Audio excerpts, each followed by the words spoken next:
प्यारे बच्चों, अब आप देखेंगे कबीर का साखी भाग नंबर 3।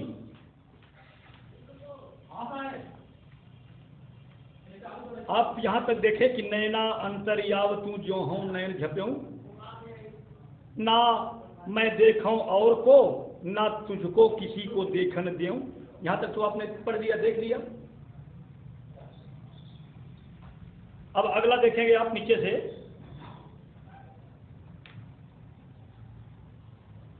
कबीर हरि रसियों पिया बाकी रही न था की, कबीर हरि रस यूं पिया बाकी रही न था की, पाका कलश कुम्हार का बहुरी न चढ़ई चाकी, कबीर हरि रस यूं पिया। कबीरदास जी कहते हैं मैंने प्रभु आनंद के रस का ऐसा पान किया, प्रभु आनंद को ऐसे पिया, बाकी रही न था कि मेरी थकान बची नहीं रही, मेरी थकान शेष नहीं रह गई, मेरी सारी थकान मिट गई।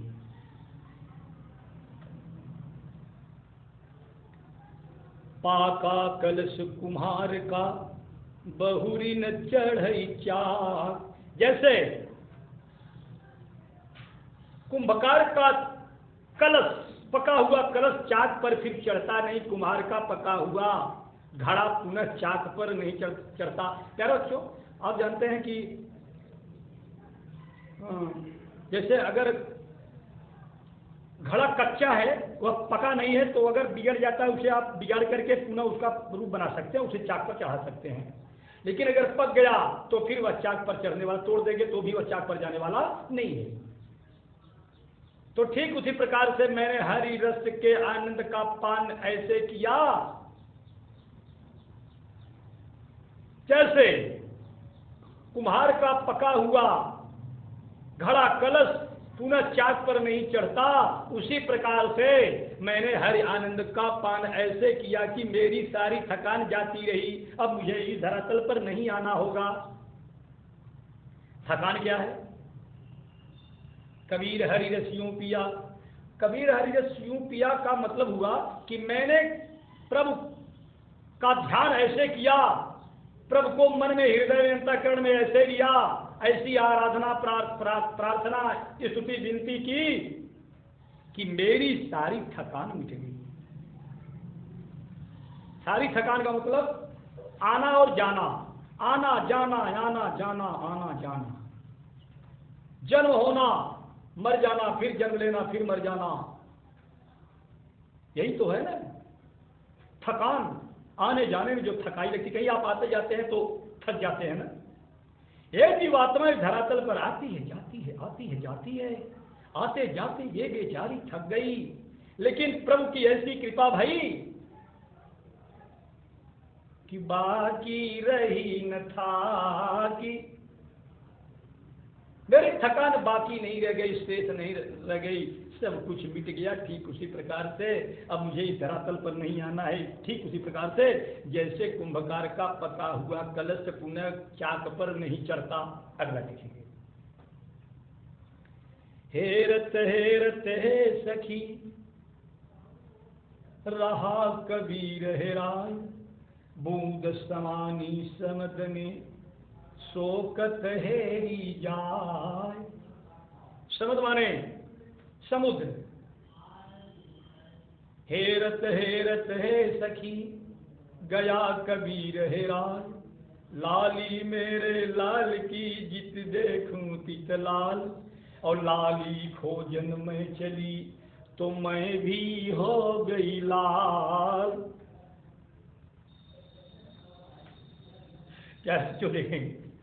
हेरत हेरत हे सखी, हे सखी जीवात्मा कहती है पर अपनी सखी से, हे सखी सुनो, मैं प्रभु को खोजते खोजते हेरते हेरते ऐसे हेरा गई ना कि मुझे अब पाना संभव नहीं है। ठीक उसी प्रकार से जैसे कोई बूंद समुद्र में जाकर के मिल जाए और पूरा उसको अगर ढूंढा जाए तो वह बूंद जो समुद्र में गई है उसे आप ढूंढ लेंगे कौन सी बूंद थी। अंतर कथा नहीं बताना है, लेकिन चलिए एक छोटी सी अंतर कथा बता देता हूं, बताया भी होगा।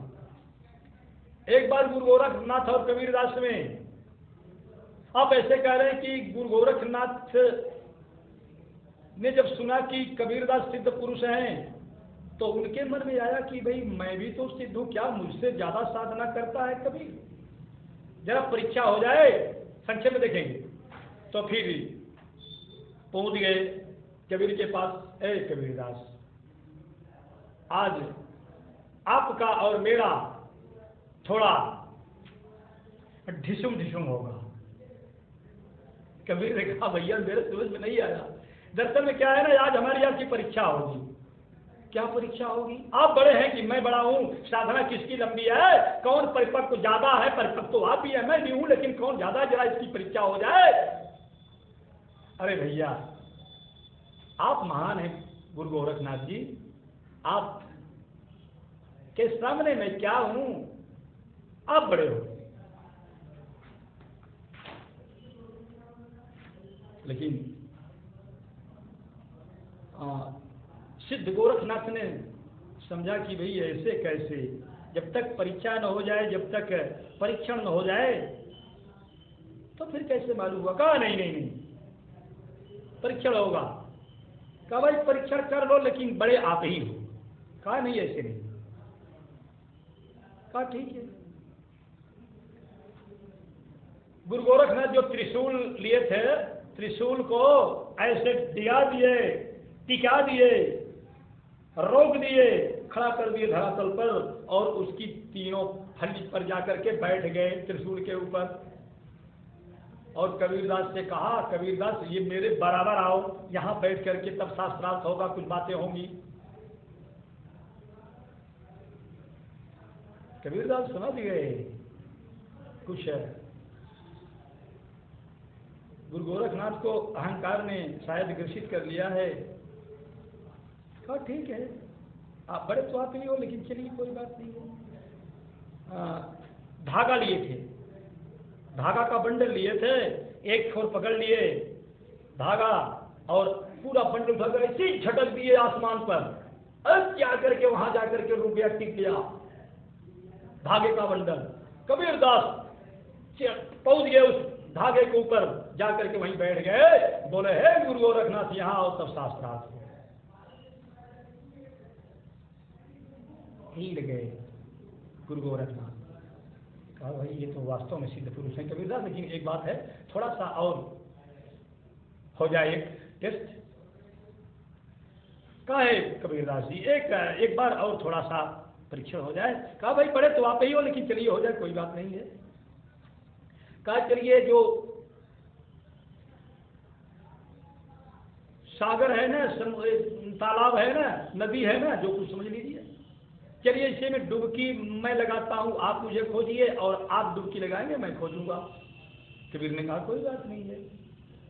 और गुरु गोरखनाथ डुबकी लगाए, बोले कि आप मुझे तलाशिए। और जा करके जब जल के अंदर गए गुरु गोरखनाथ तो मेढक बन गए। और जब मेढक बन गए कबीरदास लगे ढूंढने, कहीं का पता नहीं चला गुरु गोरखनाथ का।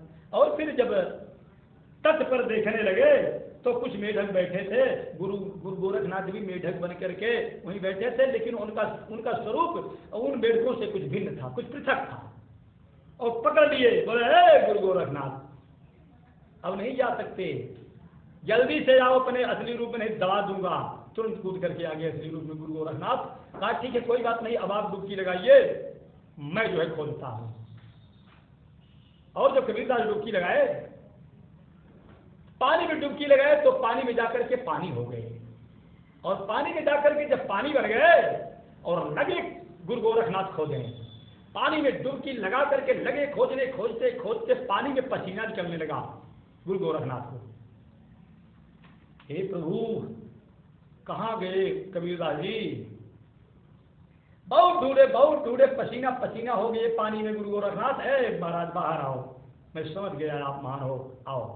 हारी मान लिया मैंने।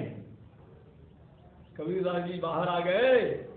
तब कबीरदास ने लिखा कि हेरत हे सखी गया कबीर हेराई, और बूद समानी समद में शोकत हेरी जाय।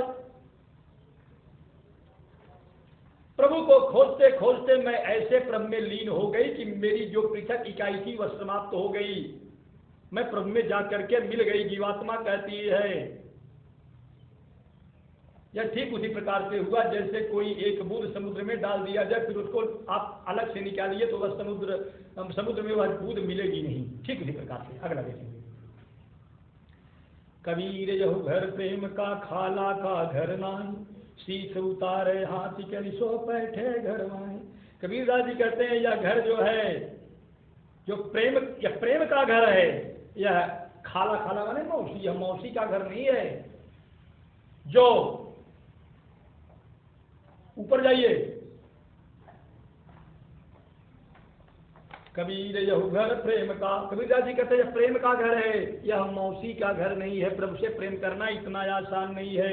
खाला घर का घर, मौसी का घर का मतलब यह हुआ कि जहां आसानी से प्रवेश मिल जाए। जा करके सोइए, उठिए, बैठिए, घूमिए, चलिए, मौज मस्ती करिए, कोई फर्क नहीं। ठीक। शीश उतारे हाथी कर सो बैठे घर में। इस प्रेम की गली में ना, प्रेम के घर में प्रभु प्रभु का प्रेम इतना आसान नहीं। जो अपने शीश को उतार करके, सिर को काट करके अपने हथेली पर ले लेता है, उसे ही इस घर में, प्रभु के घर में जाने का अधिकार मिलता है। वही उसका उत्तराधिकारी बनता है। शीश उतारे कर गए सो घर बैठे माई। जो अपने सिर को उतार करके, सिर उतारने का मतलब हुआ हर मन का मतंग मार लो बस हो गया भजन, आदत बुरी सुधार लो बस हो गया भजन। और आया नहीं और पाया नहीं विचार तो कैसा हुआ भजन। जो अहंकार है, दंभ है, जो विचार है मन के ना, उसे निकाल दो, तब जाकर के प्रभु का दर्शन होता है, तब प्रभु से प्रेम होता है। प्रभु से प्रेम होना इतना आसान नहीं है। यह दुरूह है, कठिन है, जटिल है, समस्या से भरा हुआ है, बाधा ग्रसित है।